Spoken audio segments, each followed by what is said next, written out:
இன்றைய தினம் 7வது அனோட்டேஷனை பார்க்கிறோம் இல்லையா? பாவியேன் நெஞ்சமே நீயும் பாங்கல்லையே என்கிற அந்த அனோட்டேஷன். அது இதில் இது ஊரெல்லாம் துஞ்சி என்கிற 5ஆம் 10 4ஆம் திருவாய்மொழியில் இருக்கக்கூடிய ஒரு பாசுரம். இது இந்த பாசுரத்துக்கு, அதாவது இதுக்கு முன்னுரையாக என்ன சொல்லணும்னா, ஆழ்வார் மடலெடுக்க தலைப்பட்டார். அது 3ஆம் திருவாய்மொழியில். நான் யாம் மடலூர்ந்தும் எம் ஆழியங்கை பிரானுடைய தூமடல் தன்னந்துழாய் மலர் கொண்டு சூடுவோம் என மடலூர்ந்தாகினும் எம்பெருமானுடைய அருளை பெற பார்க்கிறேன்னு நல்லா சொன்னார். ஆனால் மடலூரணும்னா கூட அதுக்கு உடம்புல சக்தி வேணும், அதுக்கு ஒரு துணிவும் வேணும். அது அவ்வளவு தூரம் ஆழ்வார் மடல் ஊர்றேன்னு சொன்னாரே தவிர, ஆனால் அவரால் மடல் ஊற முடியலை. ரொம்ப தளர்ந்து போயிட்டார் ஆழ்வார். ஏற்கனவே தளர்ந்து போயிருக்கிற காலத்தில் இரவு வேற வந்துடுத்து. அந்த சமயத்தில் அந்த இரவு என்கிறது மிகவும் துன்புறுத்தக்கூடியதான். அதாவது ஏற்கனவே துயரத்தோடு இருப்பவர்களுக்கு இரவு வந்தால் துயரம் இன்னும் அதிகமாகும் என்பது உலகத்திலேயே சாதாரணமான ஒரு இயற்கையான விஷயம். அது சாதாரணமாக யாராவது ஒருத்தர் ஏதோ ஒரு பல்வலியோ தலைவலியோ அவர்கள் துடித்து கொண்டிருந்தார்களானால் பகலிலே கூட ஒருவாறு ஆறி இருக்கலாம். ஆனால் இரவு என்று வந்துவிட்டால் அந்த வலிகளெல்லாம் இன்னும் அதிகமாக தெரியும். ஏனென்றால் நம்முடைய கவனம் எல்லாம் மற்ற இடங்களிலே செல்லாமல் ஒரே இடத்திலே குவிந்து கிடக்கிறபடியினாலே அந்த இரவு அதுவும் என்ன ஆகும்னா ரொம்ப நீண்டு வேட போயிடுமா. நீண்டு போகிறதுன்னா சாதாரணமாக நல்லா சுகமாக இருக்கிறவன் படுத்துட்டு தூங்கினான்னா இரவு போகிறதே தெரியாது, அதுக்குள்ளேயா பொழுது விடிஞ்சு போயிடுத்துன்னு தோணும். ஆனால் இந்த மாதிரி ஏதாவது வலியாலே துடிக்கிறவனுக்கு அந்த இரவில் 1 மணி காலம் என்கிறது எங்கேனா 4 மணி காலம் 5 மணி காலம் நகர்றா போல இருக்கும் என்ன உலகத்தில் பார்க்கிறோம். இப்படி சாமான்யமாக இருக்கிறவர்களுக்கே இப்படிப்பட்ட நிலைமை என்றால், அப்போ எம்பெருமானை பிரிந்த வருத்தத்தாலே துன்பப்படுகின்ற பராங்குஷ நாயகிக்கு உண்டான வருத்தம் அது எப்படிப்பட்டது என்றால், அந்த இரவினுடைய துன்பத்தை அவளால் ஒன்றும் தாங்கவே முடியலையாம். அதில் தான் படுகிற வேதனைகளை எல்லாம் தெரிவிக்கிறதாக செல்கிறது தான் இந்த 4ஆம் திருவாய்மொழி. ஊரெல்லாம் துஞ்சி உலகெல்லாம் நள்ளிருளாய் என்று ஊரெல்லாம் தூங்கி கொடுத்து, ஆனால் தான் மட்டும் தூங்கவே இல்லை. இவளுக்கு தூக்கம் வரவே இல்லை, என்ன பண்ணுறது, ரொம்ப சிரமப்படுறா அப்படின்னு அது தெரிவிக்கப்படுகிறது. அதுக்கு மேலே இந்த அனோட்டேஷனில் பாவியேன் நெஞ்சமே நீயும் பாங்கல்லையே என்கிறாள் இந்த பாசுரத்தில். அதாவது இந்த பாவியேன் நெஞ்சமேன்ற என்ன சொல்கிறா அந்த பாட்டில், என்னுடைய நெஞ்சமும் கூட எனக்கு பாங்கல்லைன்னா எனக்கு துணையாக இல்லைன்னு அர்த்தம். அதாவது நெஞ்சமும் கூட எம்பெருமானிடத்துல ஓடி போயிடுத்தான். அதாவது நெஞ்சம் மட்டும் என்னிடத்துல என்னுடைய வசத்தில் இருந்தால் ஏதாவது கொஞ்சமாவது நான் என்னுடைய துன்பத்தை ஆற்றிக்கொள்ள முயற்சி செய்திருப்பேன். ஆனால் பாவியேன் நெஞ்சமே என்னால் நான் பாவம் செய்தவளான என்னுடைய நெஞ்சமே நீயும் எனக்கு பாங்கல்லையே, நீ கூட எனக்கு பாங்கா இல்லையே, நீயும் கூட என்னை விட்டுட்டு போயிட்டியே. இந்த சமயத்தில் ஆவி காப்பார் இனி யார், என்ன ஆயிடுது, இப்படி எல்லாம் உலகமெல்லாம் இருளாக போயிடுது, மாவிகாரமாய் ஒரு வல்லிருளாய் நீண்டதால் அப்படி சொல்ற. காவிசேர் வண்ணன் என் கண்ணனும் வாரான், வரமாட்டேன்றான் அந்த எம்பெருமானும் கூட. அது எம்பெருமான் வரலன்னா என்னுடைய நெஞ்சம் மட்டும் என்னிடத்துல இருந்ததுன்னா எப்படியாவது நான் போத போய்விடலான்னு பார்த்தா நெஞ்சமும் என்னை விட்டு அவனிடத்துல போய்விட்டது. ஆகையினாலே நெஞ்சமே நீயும் பாங்கல்லையே என்று ஆழ்வார் இந்த பாசுரத்திலே அருளி செய்வதாக இதுதான் இதுக்கு விளக்கம் சொல்லணும்.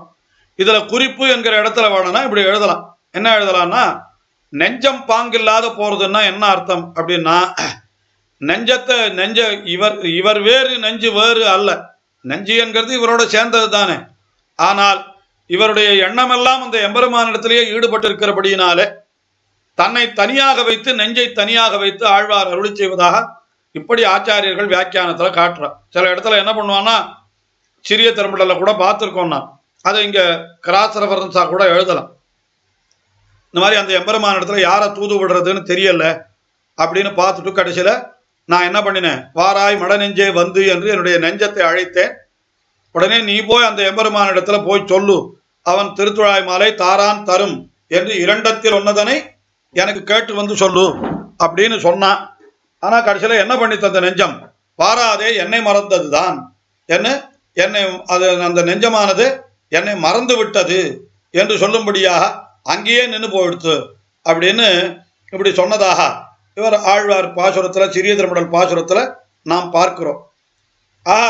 அதை இந்த இடத்துல எழுதலாம். அப்ப அந்த நெஞ்சமும் பாங்கல்லை என்னால் என்ன, இவளுக்கு ஏற்றபடி அந்த நெஞ்சு நடந்து கொள்ளவில்லை என்கிறது ஆழ்வார் இப்படி அருளி செய்தார். என்ன அது பார்த்துட்டோம். அடுத்தது, நெஞ்சுடர் தீர்ப்பார் இனியார் நின்னுருகுகின்றேனே என்ன, இது இதே பதிகத்திலேயே இருக்கிற பாசுரம் தான். இதே தான் விளக்கம். அந்த இரவு இவளுக்கு நீண்டு போனதுனால துக்கம் இருக்கிறது. அப்ப என்ன ஆறுதுன்னா, வெஞ்சுடரில் தானிடுமால் வீங்கிருளின் நுண்டுளியாய் அஞ்சுடர வெய்யோன் அணிநடுந்தேர் தோன்னாதால். இருட்டு, அதாவது இரவு நீண்டுண்டே போறது, சூரியன் இன்னும் உதிக்கவே இல்லை, நான் என்ன பண்றதுன்னு தெரியல. அதாவது அஞ்சுடர வெய்யோன் அணி, சூரியன் அந்த தேர்ல வருவானே அவனும் தோன்றவில்லை.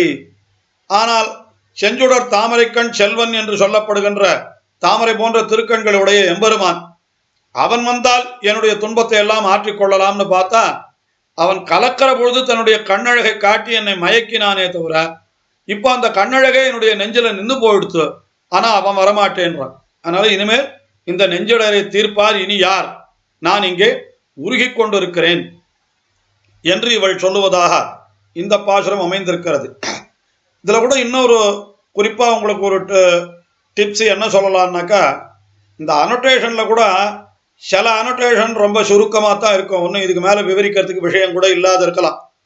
ஆனால் நீங்கள் எந்த அனோட்டேஷன் ஆன்சர் பண்ணணும்னு எடுத்துக்கச்சியே கொஞ்சம் நன்றாக எதை விளக்கமாக எழுத முடியுமோ அதை எடுத்துக்கிறது உங்களுக்கு நிறைய மார்க் பெறுவதற்கு உபயோகமாக இருக்கும். இப்போ இந்த ரெண்டு பாட்டிலையும் பாவியே நெஞ்சமேன்ற பாட்டில் இருக்கிற விஷயமோ, நெஞ்சுடர் தீர்ப்பார் இனியார் என்கிற பாட்டில் இருக்கிற விஷயமோ ரொம்ப குறைவாக இருக்கிறபடியினால இதை கொஞ்சம் ரொம்ப விளக்கி எழுதுறது கூட கஷ்டம்தான். ஆனால் இதெல்லாம் என்ன பண்ணலாம், இரவிலே படுகிற துன்பம் அது இது கொஞ்சம் விவரித்து அதை எழுதி விடலாம். அதனால எழுதுகிற பொழுதோ இன்னும் கொஞ்சம் நல்லா விளக்கமாக எழுதக்கூடிய இன்னொட்டு ஏதாவது இருந்ததுன்னா அதை எடுத்துக்கிறது கொஞ்சம் பெட்டர்னு எனக்கு தோன்றது. சரி, அடுத்தபடியாக 9வது அனோட்டேஷன். அது என்னன்னா, என்னெஞ்சினால் நோக்கி காணீர் என்னை முனியாதேன்றது. இது அடுத்த திருவாய்மொழி, அதாவது 5ஆம் பத்தில் 5ஆம் திருவாய்மொழி. இது எங்கனையோ அன்னை மீர்காள் என்று தொடங்குகின்ற திருவாய்மொழி. இப்போ கீழ் திருவாய்மொழியில இரவினாலே ஏற்பட்ட துன்பத்திலே ஆழ்வார் ரொம்ப வருத்தப்பட்டார். என்ன அதை கொஞ்சம் விளக்கமாக எழுதிட்டு அதுக்கு அடுத்தபடியாக ஆழ்வாருக்கு என்ன ஆச்சுன்னா, நேர எம்பெருமானுடைய காட்சி அப்படி கண் முன்னால கிடைக்கலன்னாலும் எம்பெருமானுக்கு ஆழ்வாருடைய தோற்றம் அவருடைய மனத்திலே காட்சி அளித்தது. அதுக்குத்தான் என்ன சொல்லி மானச சாட்சா்காரம் அல்லது உருவெளிப்பாடு, தமிழ்ல சொன்ன உருவெளிப்பாடு. உருவெளிப்பாடுன்னா என்ன அப்படின்னா, நேர எம்பெருமான அதாவது பிசிக்கலா பார்த்தார்னு சொல்லலை, ஆனால் மென்டலா பார்க்கிற பொழுது அப்படியே எம்பெருமான் கண் முன்னால் நிற்கிறா போலியே இவருக்கு தோன்றது.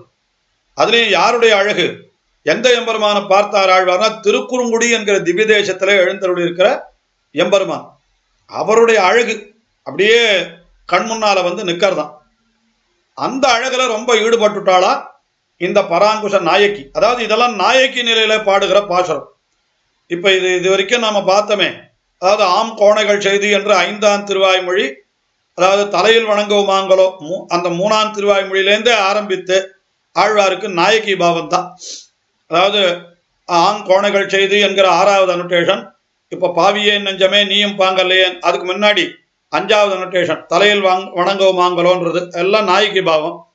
இப்ப இதுவும் நாயக்கி பாவம் தான். பராங்குஷ நாயக்கி என்கிற நிலையிலே இருந்து ஆழ்வார் அருளி செய்கிறார். அப்ப அவர் முதல் பாசுரத்துல என்ன தெரிவித்தார்னா, எங்கனையோ அன்னை மீர்காள் என்னை முனிவதுன்னு. எங்க நீங்க என்ன கோச்சுட்டு என்ன எல்லாரும் தாய்மார்கள் எல்லாம் கோபித்துக் கொள்ளுகிறார்களாம். இப்படியெல்லாம் நீ பண்ணலாமா, அந்த எம்பெருமான் பேர்ல இப்படி பைத்தியமா இருக்கியே, நீ இப்படி பண்றது உனக்குத்தான் தகுமா அப்படின்னு அவ கேட்கிறா. அதுக்கு உடனே என்ன சொல்றான்னா, நான் என்ன பண்றது, அந்த எம்பெருமானுடைய அழகை சேவித்தால் என்னால வேறு விதமாக என்னால இருக்க முடியலையே, நான் என்ன பண்ணுவது என்று முதல் பாசுரத்தில் ஆழ்வார் கொஞ்சம் அப்படி தம்முடைய அந்த அந்த எம்பெருமானிடத்துல தான் மிகவும் ஈடுபட்டு இருக்கிற நிலையை விளக்கினார். அதற்கு பிறகு இப்பொழுது இரண்டாவது பாசுரத்துல என்னன்னா, அவ அந்த தாய்மார்கள்லாம் கேட்டாலாம், அப்படி என்ன ஈடுபாடு உனக்கு மட்டும்? ஏன் நாங்கள்லாம் கூட அந்த எம்பெருமானை போய் சேவிச்சுட்டு வந்துட்டோம், ஆனா எங்களுக்கெல்லாம் ஒன்ன மாதிரி பைத்தியம் பிடிக்கலையே, அவனையே நினைச்சிட்டு வாய் வருவேண்டு அவனையே நினைச்சிட்டு கதறிண்டு இருக்கியே, இந்த மாதிரியான நிலைமை எங்களுக்கு ஏற்படவில்லையே அப்படின்னு அவர்கள் தெரிவிக்கிறார்களாம். அப்பொழுது இவள் என்ன சொல்லுகிறாள், பராங்குஷ நாயகி, என் நெஞ்சினால் நோக்கி காணீர் அப்படின்றார். அம்மா, உங்க நெஞ்சினால பார்த்தா தெரியாது, எங்க நெஞ்சினால பார்த்தா தான் உங்களுக்கு தெரியும். என்னுடைய நெஞ்சு அது எம்பெருமானிடத்திலேயே ஈடுபட்ட நெஞ்சு, ஆனால் உங்களுடைய நெஞ்சு அப்படி இல்லையே, ஆகையினால உங்களுக்கு அப்படி தோணல. அந்த தென்னன் சோலை திருக்குறுங்குடி நம்பி அவனுடைய அழகு, மண்ணு பூணும் குண்டலமும் மார்பில் திருமருவும் அப்படின்னு அந்த எம்பெருமானுடைய திருமேனி அழகு, அவனுடைய திவ்ய ஆபரணங்களுடைய அழகு, இதையெல்லாம் பார்க்கிற பொழுது அது எப்படி இருக்குன்னா, அது என்னுடைய நெஞ்சால நோக்கினாத்தான் அதுல அப்படிப்பட்ட ஒரு ஈடுபாடு உங்களுக்கு உண்டாகும். ஆனா உங்களுக்கு அப்படி இல்லை, நீங்கள் தாய்மார் பாவனையில தான் பார்க்கிறீர்களே தவிர என்னை போல நாயகி பாவனையில நீங்கள் பார்க்கவில்லையே, ஆயினால உங்களுக்கு அந்த ஈடுபாடு உண்டாகவில்லை. ஆகையினாலே நீங்கள் என்ன பண்ணணும், என் நெஞ்சினால் நோக்கி காணீர் என்று என்னுடைய நெஞ்சாலே நீங்கள் பார்த்தால்தான் உங்களுக்கு என்னை முனியாதுன்னு அர்த்தம். என்னை நீங்கள் கோபித்துக் கொள்ளாதீர்கள், என்னுடைய நெஞ்சால என்னுடைய நோக்கத்துல பார்த்தா தான் நான் ஏன் இப்படி ஈடுபடுகிறேன் என்பது உங்களுக்கு தெரியும் என்று இப்படி அருளி செய்வதாக இந்த பாசுரம் அமைந்திருக்கிறது. இது விளக்கம். இதுல குறிப்பு என்னால் என்ன எழுதலாம் அப்படின்னா, குறிப்புன்னா ஒரு விஷயம் எழுதலாம். என்ன எழுதலாம், இதே மாதிரிதான் நம்மாழ்வார் விஷயத்திலே ஈடுபட்ட மதுர கவிகள். அவர் என்ன சொன்னார், அன்னிக்கு மமதூரும் என்னாவுக்கேன்னு சொன்னார்.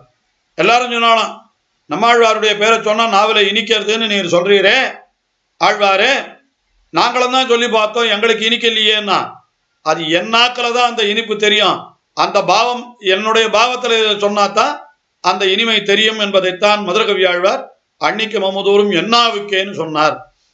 அது அவரவர்களுடைய பார்வையில பார்க்கிற பொழுதுதான், அந்த பாவத்தோடு பார்க்கிற பொழுதுதான் அந்த விஷயம் அதே மாதிரி தெரியும், இல்லாட்டா தெரியாது என்கிற விஷயத்தை தான் இந்த பாசுரத்திலே ஆழ்வார் வெளியிடுகிறார். ஆழ்வாருடைய பாவம், எல்லாரும் நாமெல்லாம் கூட கோவிலுக்கு போறோம், நமக்கு நெஞ்சு உருகி போயிடுறதான்னா, ஆனா தொடரடிப்புடி ஆழ்வார் எம்பெருமான பார்த்த உடனே என்ன சொல்றார், கடல் நட கடவுளந்தை அரவணை துயிலுமா கண்டு உடல் எனக்கு உருகுமாலோன்ற. அவருக்கு ஆழ்வாருக்கு உருகிறது, ஏன் நமக்கெல்லாம் உருகல்லன்னா, அதான் என் நெஞ்சினால் நோக்கி காணீர் என்று ஆழ்வார் சொன்னபடி அவருடைய பாவம், அந்த பாவத்தோடு பார்த்தா தான் அது எப்படிப்பட்டதுன்னு தெரியும் என்ன அந்த விஷயத்தை இங்கே குறிப்பில் எழுதலாம். அதுக்கு அடுத்தபடியாக 10வது அனோட்டேஷன், நிறைந்த வன்பழி நங்குடிக்கு இவள் என்று அன்னை காண கொடாள். இது அதே திருவாய்மொழி தான். அதாவது திருக்குறுங்குடி நம்பியின் இடத்துல ஈடுபட்டு உருவழிப்பாட்டிலே திருக்குறுங்குடி நம்பியை கண்டவள். அவள் உருவழிப்பாடுனா ஒரு மானசமான அனுபவம், எம்பெருமான் இருக்கா மாதிரி சேவிக்கிறாள். ஆனா இவள் போய் சேவிக்கணும், நேர போய் அந்த எம்பெருமானை சேவிக்கணும்னு நினைக்கிறாளாம். ஆனால் என்ன பண்ணனா, சிறந்த கீர்த்தி திருக்குறுங்குடி நம்பியை நிறைந்த வன்பழி நங்குடிக்கு இவள் என்று அன்னை காண கொடாள் அப்படின்னா, இந்த அன்னையானவள் காணக்கூடாள்னா என்ன அர்த்தம், அவரை காணும்படியாக கொண்டு போக மாட்டாள். இவள் திருக்குறுங்குடி நம்பியை நேர போய் சேவிக்கணும்னு ஆசைப்படுறாளாம் பராங்குஷ நாயகி. ஆனா தாயார் என்ன சொல்றாளாம், நிறைந்த வன்பழி, அப்படி செய்வது நம்முடைய குடிக்கே பெரும் பழி அப்படின்னு சொல்றாளாம். நம் குடிக்கு நிறைந்த வன்பழி என்று அப்படின்னா, அதுனா பகவானை போய் கோவிலுக்கு போய் பெருமாளை சேவிக்கிறது நிறைந்த வன்பழின்னு சொன்னா அது அர்த்தம் புரியலையே அப்படின்னு நமக்கு தோணும். அதாவது என்னன்னா, இந்த இடத்துல எம்பெருமான் தானே வந்து நம்மை அனுகிரகிக்க நாம் காத்திருக்க வேண்டுமே தவிர, நாம் போய் நம்முடைய முயற்சியாலே எம்பெருமானை பெறுவது என்பது தவறு என்கிறது சாஸ்திரம். இதுதான், அதாவது பரகத ஸ்வீகாரம் என்று சொல்லப்பட்டபடி அவன் வந்து நம்ம அனுகிரகிக்கணும்.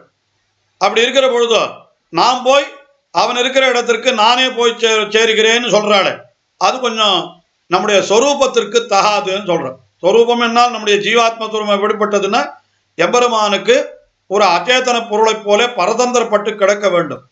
அச்சேதன பொருள் என்னால் என்ன? இதெல்லாம் ஒரு அறிவற்ற ஜடப்பொருள். இப்போ அது ஒரு இடத்துல வைத்திருந்தால் அது அந்த இடத்துலயே தான் இருக்கும். மறுபடியும் அது வேணும்னா நாம போய் தான் எடுத்துருக்கணுமே தவிர அது நாம் இருக்கிற இடத்துக்கு வராது. அது அதனுடைய சொரூபம். அந்த அளவுக்கு நாமும் எம்பெருமானுக்கு அடிமைப்பட்டவர்கள். அப்படி இருக்கிற பொழுது நாமும் எப்படி இருக்கணும்னா, அவனே வந்து செய்தலையிட நாற்று போல் அவன் செய்வன செய்து கொள்ள, என்ன செய்கிறபடி இருக்கட்டும் அப்படின்னு இருக்கணும். ஆனால் அப்படி இல்லாமல் நாம் இப்படி செய்வது தகாது. எது தகாது? அவன் இருக்கிற இடத்திற்கு நாம் தேடிக்கொண்டு போவது என்பது நம்முடைய சொரூபத்திற்கு விருத்தம். அப்படி செய்தால் அது என்ன ஆகும்? நிறைந்த வன்பழி. அது நம்முடைய குடிக்கே பெரிய பழி. ஆனால் இவ்வளவு என்ன பண்றான்? அந்த எம்பெருமானை பெற முடியாத வருத்தத்தாலே ஏதாவது வழியல்லாத வழியிலே ஆகிலும் அவனை பெற்றுவிடலாமா என்று அவன் இருக்கிற இடத்திற்கு என்னை கொண்டு போங்கள் இவள் சொல்றாளே, இப்படிப்பட்டவளே நம்முடைய குடிக்கு பெரும் பழி என்று நினைத்து என்னுடைய அன்னை என்னை அவளை காணப்படாள், அந்த எம்பெருமானை செவிக்கும்படியாக என்னை அழைத்து செல்வதில்லை என்று பராங்குஷ நாயகி கூறுவதாக இந்த பாசுரம் அமைந்திருக்கிறது என்பதுதான் இதனுடைய விளக்கம். இதுல குறிப்புல ஒரு விஷயம் காட்டலாம். என்னன்னா, இந்த பாட்டினுடைய வியாக்கியானத்தில் ஒரு அழகான ஒரு ஐதீக்கியம் சொல்றார். அதாவது என்ன, எல்லா படியாலும் அவன் என்ன செய்கிறானோ அதைத்தான் நாம் பார்த்து கொண்டிருக்க வேண்டுமே தவிர நாம நம்மை காத்து கொள்வதற்கு எந்த முயற்சியும் செய்யக்கூடாது அப்படின்ற அர்த்தம் இந்த பாட்டில் சொல்லப்படுது இல்லையா? அதை தெரிவிக்கிறதுக்கு ஒரு அர்த்தம், ஒரு ஐதீக்கியம் சொல்றார். என்னன்னா, கூரத்தாழ்வான் அவருக்கு பராசர பட்டர் ஸ்ரீராம பிள்ளைன்னு 2 பிள்ளைகள். அவ 2 பேருக்கும் என்ன ஆயிடுச்சு? விவாக பிராப்தர் ஆனார்கள். கல்யாண வயசு வந்துடுத்து. உடனே ஒரு நாள் கூரத்தாழ்வானுடைய தேவியான ஆண்டாள் அவள் என்ன பண்ணாலாம், வந்து பிள்ளைகளுக்கு விவாக வயசு வந்துடுத்தேன், இன்னும் ஒன்றும் பிரயத்தனமே பண்ணாது இருக்கீரே அப்படின்னு ஆழ்வான்கிட்ட கேட்டாளாம். உடனே ஆழ்வான் என்ன சொன்னாராம், பகவத் குடும்பத்திற்கு என்னை கரையை சொல்லுகிறாயோ, நானா பண்ணணும், அது அவனுடைய பொறுப்பு அப்படின்னு சொன்னாராம். சரி, இருந்தாலும் அவ என்ன சொல்லியிருப்பா, அவனுடைய பொறுப்புன்னா அது தானே நடக்குமா, நீரும் முயற்சி பண்ண வேண்டாமான்னு சொல்லியிருப்பாளோன்னு. சரி, இன்னைக்கு நான் கோவிலில் போய் புராணம் வாசித்து முடிக்கச்சே அங்கே இவாளை அனுப்பு அப்படின்னு சொல்லியிருக்கார். உடனே அங்கே போய் புராணம் வாசித்து முடித்த உடனே பட்டரன் ஸ்ரீராம பிள்ளையும் வந்து நின்னாளாம். அப்போ கூரத்தாழ்வான் பெருமாளை சேவிச்சாராம். உடனே பெருமாளை கேட்டாராம், ஆழ்வான் ஏதோ சொல்லணும்னு நினைக்கிறா போல இருக்கே, என்ன விஷயம் அப்படின்னு கேட்டாராம். இல்லை, இந்த மாதிரி பிள்ளைகளுக்கு கல்யாண வயசு வந்துடுத்துன்னு சொல்கிறா, அவ்வளோதான் சொன்ன, கல்யாண வயசு வந்துடுத்துன்னு எல்லாரும் சொல்கிறா அப்படின்னாலும். அதுக்கு என்ன நாமே ஏற்பாடு பண்ணுவோம்னு சொல்லி அதுக்கப்புறம் பெரிய நம்பி திருமாளிகையில் ஆரோ சம்பந்தத்தில் அவளுக்கு சொப்பனம் சாதித்து அங்கேருந்து பட்டருக்கு கொண்டு வந்து கல்யாணம் பண்ணி வைத்தாள் என்று ஒரு விஷயம் தெரிவிக்கப்படுகிறது. தன்னுடைய பிள்ளைகளுடைய கல்யாணம்னா கூட பெருமாள் இடத்துல விண்ணப்பிச்சுட்டு இவர் வாய் மூடின்னு இருப்பதை தவிர வேறு ஒன்றும் பண்ண மாட்டார். அதுதான் ஆழ்வானுடைய ஸ்வரூபம், ஆழ்வானுடைய தன்மை, ஆழ்வான் கூரத்தாழ்வானுடைய தன்மை. அதுதான். அதுக்கு மாறி நடந்தால் அது நிறைந்த வன்பழி. அதாவது நாம் நம்மை காத்துக்கொள்வதற்கு முயற்சி செய்கிறார் போலே என்ன இப்படிப்பட்ட ஒரு விஷயமானது இந்த பாசுரத்தினுடைய வியாக்கியானத்தில் காட்டப்பட்டிருக்கிறது. அதை வேணும்னா குறிப்பாக எழுதலாம். அடுத்தபடியாக கடல் ஞானம் செய்தேனும் ஜானே என்னும் என்கிற பாசுரம். இப்போ அடுத்த திருவாய்மொழி. இந்த கீழே வந்து உருவழிப்பாட்டில் அந்த எம்பெருமானை பார்த்தாள். அது திருக்குறுங்குடி நம்பியை பார்த்தாள் 5ஆம் திருவாய்மொழியில். உடனே 6வது திருவாய்மொழியில் என்ன ஆச்சு, அவளுக்கு இது வெறும் உருவழிப்பாடுதான்னு தெரிஞ்சு போயிடுது. அதாவது நேர சாட்சா்காரம் இல்லை, வெறும் மானச சாட்சா்காரம் தான் இது என்று தெரிந்த உடனே மறுபடியும் பராங்குஷ நாயகிக்கு என்ன ஏற்படுகிறது, துன்பம் அதிகமாகிறது. இன்னும் எம்பெருமானை நாம் சேவிக்க முடியலையே அப்படின்ற எண்ணம் ஏற்படுகிறது. அப்போ அவள் என்ன பண்றான்னு கேட்டா, அந்த துன்பத்தை போக்கிக் கொள்வதற்காக அனுகாரம் என்கிற ஒரு காரியத்தை செய்கிறாள். இதைத்தான் ஆண்டாளும் செய்தாள் என்று நாம் பார்க்கிறோம். அது உண்மையா பார்த்தா அது நம்மாழ்வாருக்கு பிற்பட்டவள் தானே ஆண்டாள். அதனால ஆண்டாள் பண்ணினத்தை நம்மாழ்வார் பண்றாருன்னு சொல்லக்கூடாது. நம்மாழ்வார் ஏற்கனவே பண்ணியிருக்கிறது, ஆண்டாள் பின்னால பண்ணியிருக்கா. அனுகாரன்றத தெரியறதுக்காக சொல்றேன். அவன் என்ன பண்ணினா, தன்னை ஒரு கோபிகையாக பாவித்து கொண்டாள் இல்லையா ஆண்டாள். இங்க நம்மாழ்வார் அனுகாரம்னா என்ன பண்றாருன்னு கேட்டா தன்னை பகவானாகவே பாவித்து கொண்டு விடுகிறார். இதுதான் கடல் ஞாலம் செய்தேனும் யானே என்னும் அப்படின்றதுதான் 11வது அனுட்டேஷன். அதுல என்ன சொல்றேன்னா கடல் ஞாலம் செய்தேனும் யானே என்னும்னா கடல் ஞாலத்தை உண்டாக்கினவன் நானே அப்படின்னா ஆழ்வாரா உண்டாக்கினார் அப்படின்னா ஆழ்வார் உண்டாக்கல, இதையெல்லாம் உண்டாக்கினவன் பகவான். அவன் தானே என்ன பண்ணினான் பகுஸ்யாம் பிரஜா ஏ இதி என்ன அது வேதம் சொல்றது, உபநிஷத்துல அந்த மாதிரி சொல்லப்பட்டிருக்கிறது. நான் பல வஸ்துக்களாக ஆகக்கடவேன் என்று அப்படி நினைத்து இந்த உலகத்தை எல்லாம் சிருஷ்டித்தான் பகவான் அப்படின்னு சொல்லி இருக்குது. இப்ப ஆழ்வார் சொல்றாரு அப்படின்னா அந்த பகவானை போலே தன்னை ஆழ்வார் பாவித்து கொண்டு விட்டார். இப்போ பராங்குஷ நாயக்கின்ற தன்மை ஆழ்வாருக்கு நீங்கி விட்டது. ஆழ்வார் தன்னை பகவானாகவே நினைத்து கொண்டு விட்டார். நினைத்து கொண்டு என்ன சொல்றார் தெரியுமோ, கடல் ஞாலம் செய்தேனும் யானே, கடல் ஞாலம் ஆவேனும் யானே, கடல் ஞாலம் கொண்டேனும் யானே, கடல் ஞாலம் கீண்டேனும் யானே என்று இப்படி எல்லாம் ஆழ்வார் சொல்றார். அதாவது கடல் ஞாலத்தை படைத்தவன் நான் தான், கடல் ஞாலம் ஆவேனும் நானேனா, இப்ப நானே தான் உலகமாக ஆனேன்னு சொன்னதுடைய அபிப்பிராயம் என்னன்னா எம்பெருமானுடைய அம்சமான அவயவமான சேத்தனா சேத்தனங்கள் தானே உலகமாக விரிகின்றன. அதனால எம்பெருமானே விரிந்த தானே அப்படி ஆனதாக சொன்னான் என்ன இந்த விசிஷ்டாத்வைத சித்தாந்தத்தினுடைய அடிப்படை தத்துவம் இதுல முக்கியமாக சொல்லப்படுகிறது. அதாவது எம்பெருமானுடைய சரீரமாயிருக்கக்கூடிய சேத்தனா சேத்தனங்கள் தான் அப்படி உத்பூத்த ரூபத்தை, அதாவது பெரிய வடிவத்தை அடைகின்றன. அதுதான் சிருஷ்டின்னு சொல்லப்படுகிறது.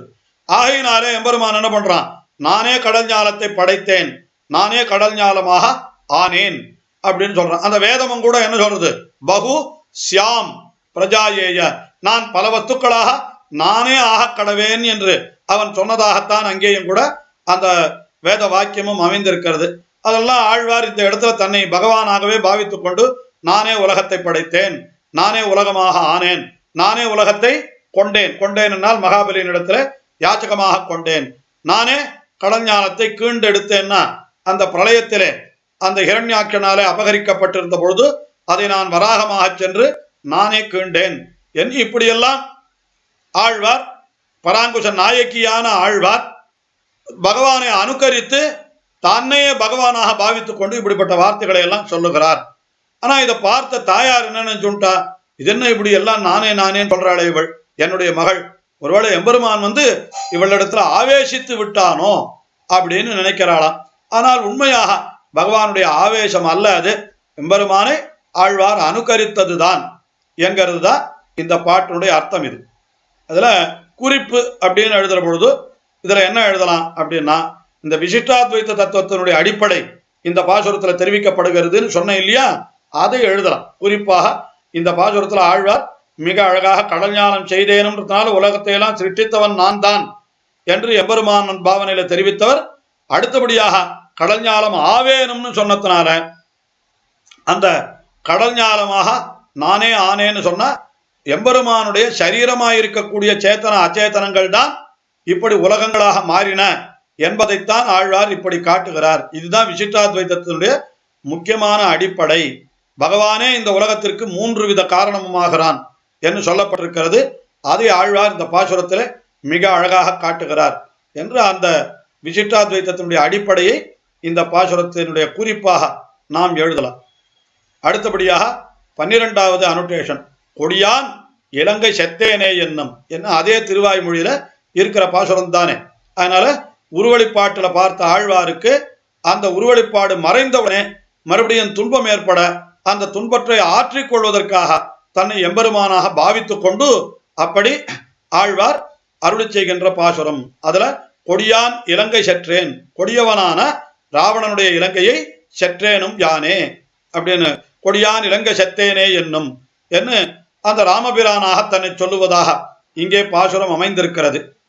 இதுல அந்த ராமபிரான் என்ன பண்ணினா, கொடியான் என்னால் எப்படிப்பட்ட கொடியவனவன், அதாவது உடலையும் உயிரையும் பிரிப்பது போல பெருமானியும் பிராட்டியையும் பிரித்த கொடியவன் அல்லவா, அப்படிப்பட்டவனுடைய இலங்கை, அந்த இலங்கையை அழித்தவனும் யானே என்று மகள் சொல்லுவதாக தாயார் சொல்லுகிறார். இதுல இந்த என்னும் என்னும் என்கிறதெல்லாம் தாயாருடைய வார்த்தையாக இருக்கிறது. அப்ப இலங்கை செற்றேனே என்றது அந்த பராங்குஷ நாயக்கியான ஆழ்வாருடைய வார்த்தை. அதுவும் அந்த எம்பெருமானாக தன்னை பாவித்துக் கொண்டு சொல்லுகிற வார்த்தையாக அது அமைந்திருக்கிறது. இதுல பகவான் உலகத்தையெல்லாம் படைத்தான் என்று எல்லா அவதாரங்களையும் சொல்லிக்கொண்டே வந்தவர். பெரும்பாலும் இந்த திருவாய்மொழியில தன்னை அனுகரித்த பொழுது எல்லாம் கிருஷ்ணாவதாரத்து செயல்களையே சொல்லிக் கொண்டு வந்தார். இந்த ஒரே ஒரு பாசுரத்துல மட்டும்தான் இலங்கை செற்றவனே என்னும் என்று அந்த ராமாவதார சரித்திரத்தையும் சொல்லுகிறார். ஏன் அப்படி சொல்றாருன்னு கேட்டா, அந்த கண்ணனாக அவதரித்தவன் அவன்தானே ராமனாகவும் அவதரித்திருந்தான் என்று அதை நாம் கொள்ளணும். அந்த ராமனாக பூர்வாவதாரத்தில் இருந்தவன் அவன்தானே. அதனால அது தன்னுடைய பூர்வாவதாரத்தினுடைய விஷயத்தை இங்கே கண்ணன் தெரிவிப்பதாக அப்படி சொல்லுகிறார் என்று கூட நாம் கொள்ளலாம். இது வரைக்கும் இந்த இடத்துல விஷயம் ரொம்ப இதுக்கு விளக்கம் இவ்வளவு எழுதினா போறோம். இதுக்கு மேல இந்த குறிப்புல ஒரு அழகான விஷயம் சொல்லலாம். என்னன்னாக்கா, இங்க எல்லாம் பகவான் தானே தன்னுடைய வாயால சொல்ற வார்த்தை தானே. இப்ப கடல் ஞானம் செய்தேனும் யானே, கடல் ஞானம் ஆவேனும் யானே அப்படின்னா இதே மாதிரி அப்படி அது முன்பாட்டு முன் அனோட்டேஷன்ல. இப்போ இந்த அனோட்டேஷன்லயும் என்ன இருக்குது அப்படின்னா, கொடிய வினை யாதுமிலனே என்னும், கொடிய வினை ஆவேனும் யானே என்னும். பகவானுக்கு கொடிய வினை எதுவும் கிடையாது. பாவங்கள் புண்ணியங்கள் என்ன அவனுக்கு கர்மங்களே கிடையாதோ இல்லையோ. அதனால நான் கர்மங்களே ஸ்பர்சிக்கப்படாதவன் நான் என்ன. அதுக்கு மேல கொடிய வினை ஆவேனும் அப்படின்னா என்ன அர்த்தம்? அவரவர்களுக்கு உண்டான பாப புண்ணியங்களுடைய பலனை நான் தான் கொடுக்கிறேன், ஆகையினால் அந்த புண்ணிய பாபங்களும் நான் இட்ட வழக்கு அப்படின்னு சொல்றார். அதுக்கு மேலதான் கொடியான் இலங்கை செத்தேனேன்னு வருது. அந்த கொடியான் என்கிற சப்தம் என்ன? மிகவும் கொடியவன் ராவணன் அப்படின்ற அர்த்தத்தை கொடுக்கறதோ இல்லையோ. இந்த இடத்துல நஞ்சியர் என்கிற ஆச்சாரியர் என்ன சொன்னாரா, இலங்கை செத்தேனே என்னும் அர்த்தம் தான் ஆழ்வார் சொன்னார். ஏன்னா பகவான் அப்படித்தான் சொல்லியிருப்பார். ஆனால் அந்த தன்னுடைய மகளான பராங்குஷ நாயகி சொன்ன வார்த்தையை காதால கேட்ட தாயார் அந்த ராவணனை சொல்ற பொழுது கொடியான்னு ஒரு வார்த்தையை சேர்த்து சொல்லிவிட்டான். அப்படின்னா என்ன அர்த்தம்? பகவான் தன் வாயால ராவணனை கொடியான்னு சொல்லியிருக்க மாட்டான் அப்படின்னு அர்த்தம்.